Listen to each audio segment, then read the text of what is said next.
Sebelum lanjut, Mimin mau ngucapin terima kasih buat orang baik yang udah nyawer. Kali ini kembali lagi dari Tawes Budi Berkah Bersama. Pesan buat beli takjil. Buat orang baik yang udah nyawer, Mimin mau ngucapin terima kasih banyak. Semoga semakin bertambah rezekinya, panjang umur, dan sehat selalu. Kita lanjutkan ke intronya. Ichikiwi.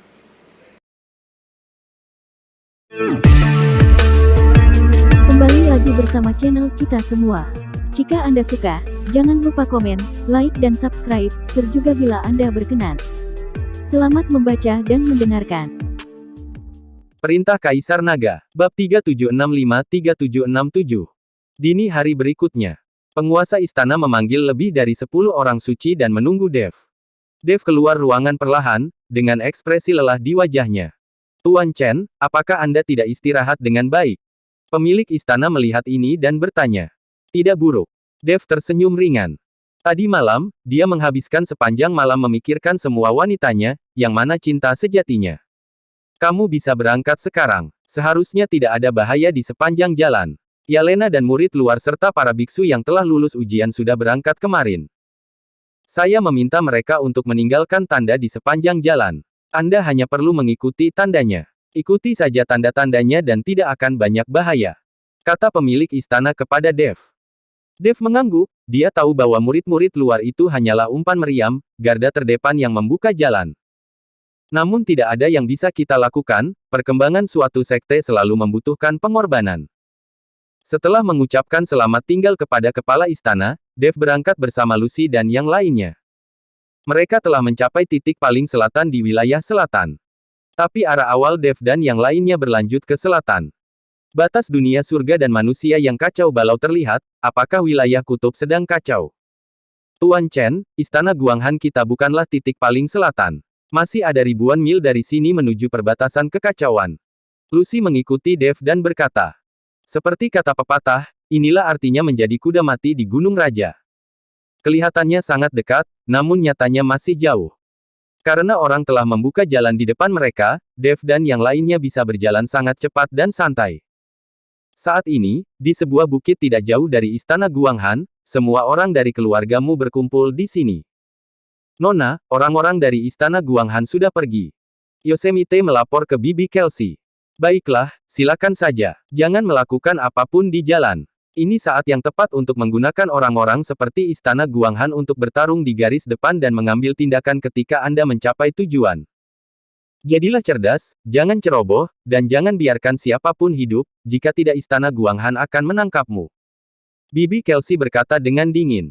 Dimengerti, wanita tertua.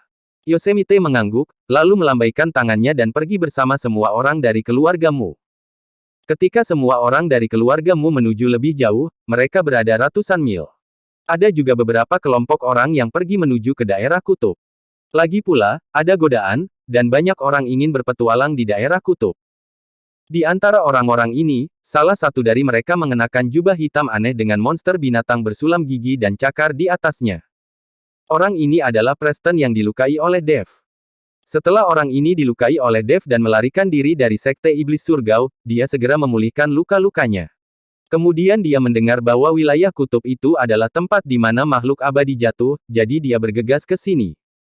Saya khawatir akan ada kegembiraan di wilayah kutub. Dan di istana Guanghan, kepala istana sedang duduk di aula utama. Tuan istana, keluargamu sudah berangkat, dan ada juga tim dari beberapa keluarga menuju wilayah kutub.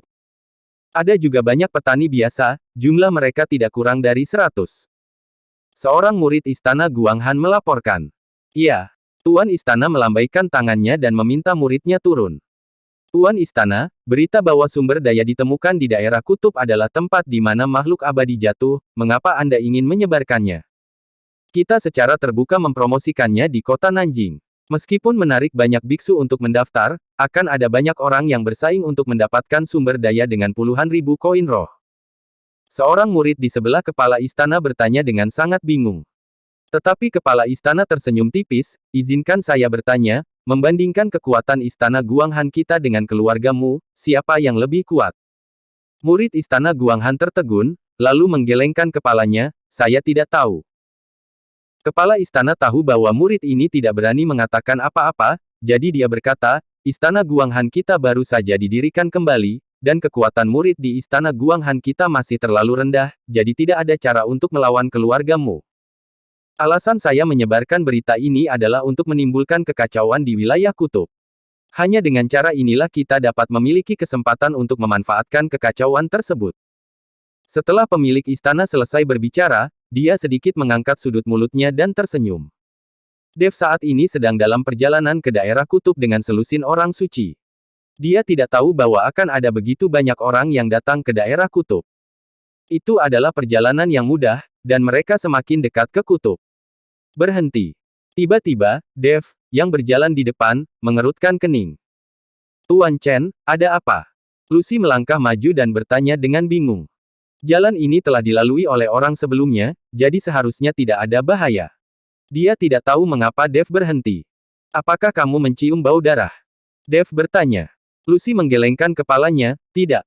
Para orang suci lainnya juga menggelengkan kepala, tidak ada yang mencium bau darah. Dev menutup matanya sedikit, dan kesadarannya langsung menyebar. Dalam sekejap, segala sesuatu dalam jarak beberapa mil ditutupi oleh kesadaran ilahi. Tapi tidak ada bahaya, begitu pula keberadaan makhluk hidup apapun.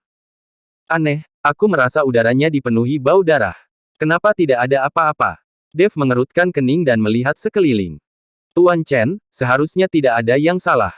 Lagi pula, beberapa orang sudah menjelajahi jalan ini kemarin. Kata Lucy.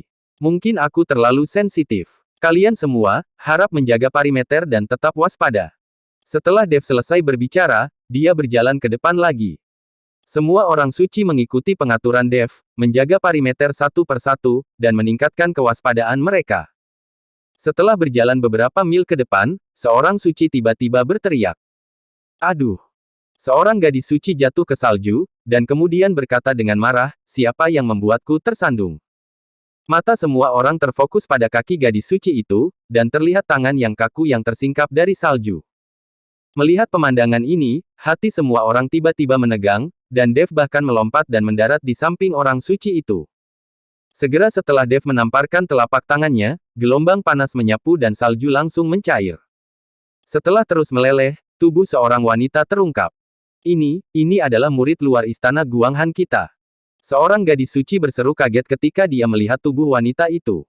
Dev memandangi mayat wanita itu yang kaku dan bekas luka di tubuhnya, terlihat jelas bahwa dia tewas karena serangan. Apa yang terjadi? Lucy bertanya dengan cemberut. Dev tidak berbicara, tetapi melihat sekeliling sambil berpikir, dan kemudian aura di tubuhnya meledak, dan angin kencang tiba-tiba menyapu.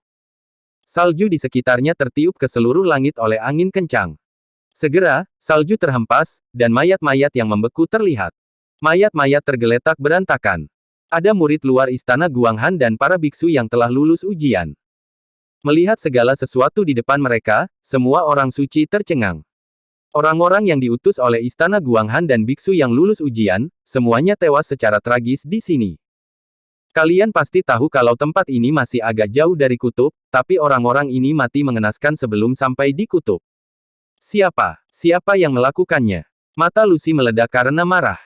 Begitu banyak orang yang terbunuh, Lucy merasa hal ini pasti dilakukan oleh sekte tertentu. Dev hanya melihatnya sekilas, lalu menggelengkan kepalanya dan berkata, orang-orang ini tidak dibunuh oleh manusia, tetapi bertemu monster. Apakah ada monster yang kuat di tempat ini? Monster yang sangat kuat. Lucy dia sedikit mengernyit dan mulai untuk berpikir secara mendalam. Saudari Lucy, bukankah ada binatang awan melangkah salju di daerah kita? Seorang gadis suci tiba-tiba berkata. Aku sudah lama tidak melihat binatang awan melangkah salju. Bukankah dia sudah punah? Lucy berkata dengan bingung. Apa itu binatang awan melangkah salju? Dev tidak tahu banyak tentang monster di daerah ini. Itu adalah monster-monster yang mirip dengan citah. Ia bergerak sangat cepat dan berukuran besar. Ia berlari di atas salju seolah-olah sedang terbang di atas awan. Jadi orang-orang di daerah ini menyebutnya sebagai binatang yang menunggangi awan salju, tapi monster semacam ini yang belum pernah kudengar lagi selama bertahun-tahun. Lucy menjelaskan kepada Dev. Setelah mendengar ini, Dev terdiam sesaat. Kemudian dia melambaikan tangannya dan berkata, ayo cepat lewat sini. Tidak ada yang diizinkan menyentuh mayat di sini. Kata-kata Dev membuat orang-orang suci ini sedikit gugup, tapi mereka semua mendengarkan Dev. Tapi saat Dev dan yang lainnya maju beberapa langkah, tanah tiba-tiba bergetar. Dari pegunungan yang tertutup salju tidak jauh di depan, saya melihat garis-garis salju dan kabut membubung ke langit, dan 5 monster-monster bergegas ke arah saya dengan kecepatan yang sangat cepat. Monster-monster ini sangat cepat, dan salju di bawah kaki mereka berubah menjadi garis-garis kabut salju, yang benar-benar seperti awan yang membumbung tinggi dan kabut yang bergerak. Binatang awan melangkah salju, itu benar-benar binatang awan yang melangkah salju, kita dalam masalah sekarang. Wajah Lucy berubah menjadi cemas saat melihat ini. Wajah para orang suci lainnya juga pucat, dan pedang es langsung terbentuk di tangan mereka. Mereka bahkan belum mencapai titik ekstrim wilayah kutub, tetapi mereka sudah bertemu dengan monster yang sangat kuat. Sungguh sial. Kelima monster-monster itu tiba di depan Dev dan yang lainnya dalam sekejap. Monster-monster ini berukuran sangat besar, masing-masing seperti bukit kecil. Tubuh mereka ditutupi salju tebal, bersembunyi dari deteksi kesadaran ilahi. Pantas saja kesadaran Dev tidak dapat mendeteksi makhluk hidup apapun sekarang, dia juga tidak bisa mendeteksi mayat-mayat ini. Mayat-mayat ini tertutup salju tebal dan tidak dapat dideteksi sama sekali. 5 binatang awan yang melompati salju dipenuhi dengan udara sedingin es, dan kabut yang disemprotkan dari lubang hidung mereka dengan cepat mengembun. Terlebih lagi, monster-monster ini memiliki bulu tebal di tubuhnya, dan bulunya tertutup embun beku, membentuk lapisan baju besi.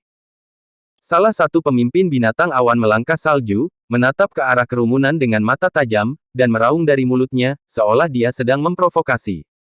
Tuan Chen, apa yang harus kita lakukan? Lucy sedikit bingung. Meski jumlahnya tidak banyak, binatang awan melangkah salju terlalu kuat.